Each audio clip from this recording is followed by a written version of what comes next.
ನಮಸ್ಕಾರ. ನನ್ನ ಹೆಸರು ಡಾಕ್ಟರ್ ಭರತ್ ಚಂದ್ರ. ವಿಡಿಯೋಗಳ ಉದ್ದೇಶ ಕನ್ನಡಿಗರ ಸೇವೆ. ಇವತ್ತಿನ ವಿಚಾರ, ಬೇರ್ ಮಾರುಕಟ್ಟೆಯಲ್ಲಿಯೂ ಬುಲ್ ರ್ಯಾಲಿ ಲಾಭ ಮಾಡಲು ಅವಕಾಶ. ಬಹಳ ಜನ ಯೋಚನೆ ಮಾಡೋದು, ಬೇರ್ ಮಾರ್ಕೆಟ್ ಅಂತಂದ್ರೆ ಸ್ಟ್ರೇಟ್ ಆಗಿ ದಿನ ದಿನ ಕೆಳಗೆ ಬೀಳುತ್ತೆ. ಅದೇ ಬುಲ್ ಮಾರ್ಕೆಟ್ ಅಂತಂದ್ರೆ ದಿನ ದಿನ ಸ್ಟ್ರೇಟ್ ಲೈನ್ ತರ ಮೇಲಕ್ಕೆ ಹೋಗುತ್ತೆ.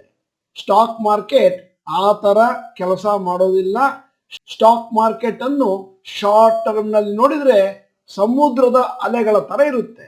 ಬೇರ್ ಮಾರ್ಕೆಟ್ ಅಲ್ಲಿ ಅಲ್ಲಿ ಇಲ್ಲಿ ಕೆಲವು ಅಪ್ ಟ್ರೆಂಡ್ಗಳು ಇರ್ತವೆ ಮತ್ತು ಬುಲ್ ಮಾರ್ಕೆಟ್ ಅಲ್ಲಿ ಅಲ್ಲಿ ಇಲ್ಲಿ ಕೆಲವು ಡೌನ್ ಟ್ರೆಂಡ್ಗಳು ಇರ್ತವೆ. ಸದ್ಯಕ್ಕೆ ಭಾರತದ ಮಾರುಕಟ್ಟೆ ಇನ್ನೂ ಬೇರ್ ಮಾರ್ಕೆಟಿಗೆ ತಲುಪಿಲ್ಲ. ಯಾಕಂತಂದ್ರೆ ಅಫಿಷಿಯಲ್ ಆಗಿ ಅದು ಬೇರ್ ಮಾರ್ಕೆಟ್ ಅಂತ ತಿಳ್ಕೋಬೇಕು ಅಂತಂದ್ರೆ ಅದು ಹೈಯೆಸ್ಟ್ ಲೆವೆಲ್ ಇಂದ 20% ಕೆಳಗೆ ಬಿದ್ದಿರಬೇಕು. ಸದ್ಯಕ್ಕೆ ಮಾರುಕಟ್ಟೆ 18% ವರೆಗೂ ಕೆಳಗೆ ಬಿದ್ದಿತ್ತು. ಇದು ನಿಫ್ಟಿ ಗ್ರಾಫ್ 2000 ಇಸ್ವಿದು over all trend down, but many short term rallies in between. ನೀವಿಲ್ಲಿ ನೋಡಿದ್ರೆ ಮಾರುಕಟ್ಟೆ ಕೆಳಗೆ ಹೋದ್ರೂ ಕೂಡ 1, 2, 3, 4, 5 ಅಪ್ ಟ್ರೆಂಡ್ಗಳು ಇದ್ದುವು. ಈಗ ನಿಮ್ಮ ಮುಂದೆ ಕೆಲವು ಅಂಕಿ ಅಂಶಗಳನ್ನು ಇಡ್ತಾ ಇದ್ದೇನೆ, ದಯವಿಟ್ಟು ಕೂಲಂಕುಷವಾಗಿ ನೋಡಿ. Bull rally in bear market 2000 ಇಸ್ವಿನಲ್ಲಿ ಅಪ್ರಾಕ್ಸಿಮೇಟ್ ಚೇಂಜ್ ನಿಫ್ಟಿ ಹೈಯೆಸ್ಟ್ ಇಂದ ಲೋಯೆಸ್ಟ್ಗೆ ಇಡೀ ರ್ಯಾಲಿಯಲ್ಲಿ 35% ಕೆಳಗೆ ಬಿದ್ದಿತ್ತು. ಆದರೆ ಬುಲ್ ರ್ಯಾಲಿ ಆಗಿರುವಂತಹದ್ದು 4 ಸತಿ. ಏಪ್ರಿಲ್ 2000ದಲ್ಲಿ 13% ಮೇಲೆ ಹೋಗಿತ್ತು, ಮೇ 2000ದಲ್ಲಿ 25%, ಆಗಸ್ಟ್ 2000 12%, ಅಕ್ಟೋಬರ್ 2000ದಲ್ಲಿ 19% ಮೇಲಕ್ಕೆ ಹೋಗಿದೆ. ಟೋಟಲ್ ಆಗಿ ಮಾರುಕಟ್ಟೆ 2000ದಲ್ಲಿ ಬಿದ್ದದ್ದು 35%. ಆದರೆ ಆವಾಗ ಇವಾಗ ರ್ಯಾಲಿಯಲ್ಲಿ ಮೇಲಕ್ಕೆ ಹೋಗಿದ್ದು ಒಟ್ಟಿಗೆ 69%. ಅಲ್ಲಿಗೆ ಯಾರು 30 ಡೇಸ್ ಮೂವಿಂಗ್ ಆವರೇಜ್ ನ ಫಾಲೋ ಮಾಡ್ತಾರೋ ಅವರಿಗೆ ಲಾಸ್ ಆದ ಲಕ್ಷಣಗಳು ಕಾಣ್ತಾ ಇಲ್ಲ.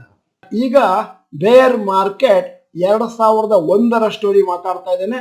ಟೋಟಲ್ ಆಗಿ ಬಿದ್ದದ್ದು 40%. ಏಪ್ರಿಲ್ 2001ರಲ್ಲಿ 17%, ಸೆಪ್ಟೆಂಬರ್ 2001ರಲ್ಲಿ 30% ಮೇಲಕ್ಕೆ ಹೋಗಿತ್ತು ಬುಲ್ ರ್ಯಾಲಿಯಲ್ಲಿ.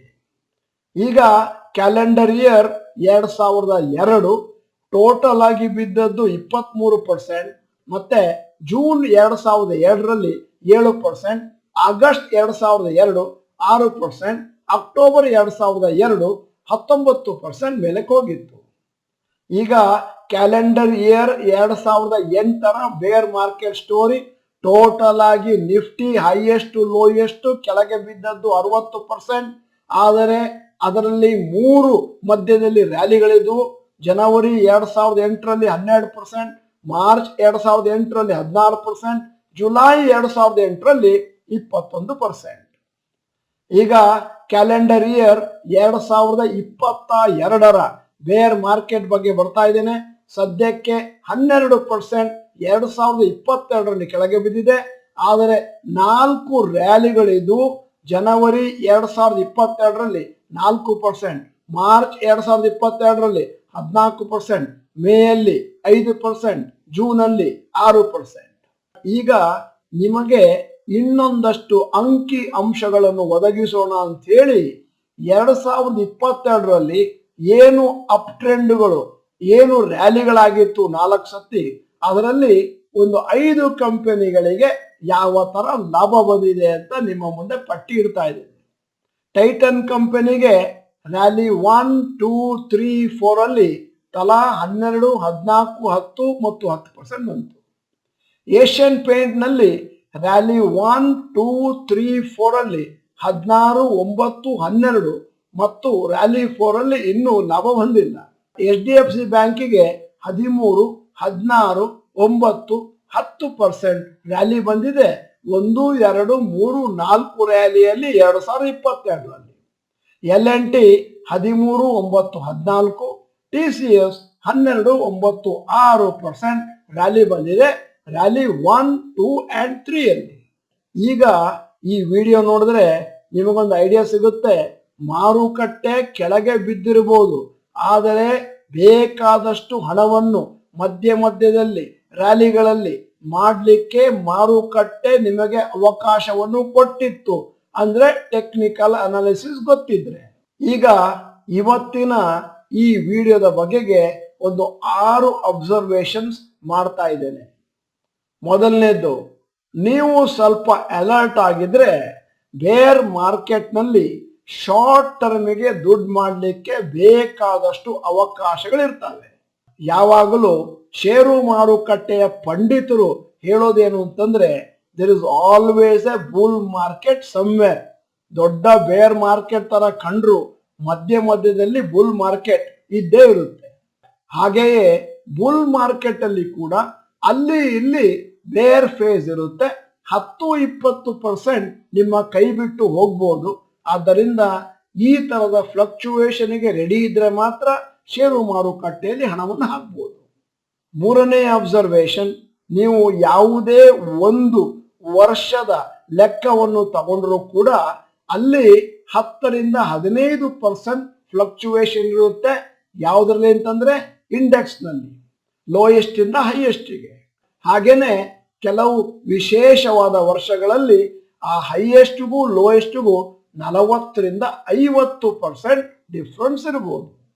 ನಾಲ್ಕನೇ ಅಬ್ಸರ್ವೇಷನ್, ನಾನು ಈಗ ಈ ಫ್ಲಕ್ಚುಯೇಷನ್ ಏನು ಹೇಳಿದೆ ಅದು ಇಂಡೆಕ್ಸ್ ನಲ್ಲಿ, ಅದನ್ನೇ ಇಂಡಿವಿಜುವಲ್ ಸ್ಟಾಕ್ಸ್ ನಲ್ಲಿ ನೋಡಿದಾಗ 10-15% ಅಲ್ಲ, 40-50% ಅಲ್ಲ, ಇನ್ನೂ ಜಾಸ್ತಿ ಫ್ಲಕ್ಚುಯೇಷನ್ಸ್ ಕಾಣಿಸುತ್ತೆ.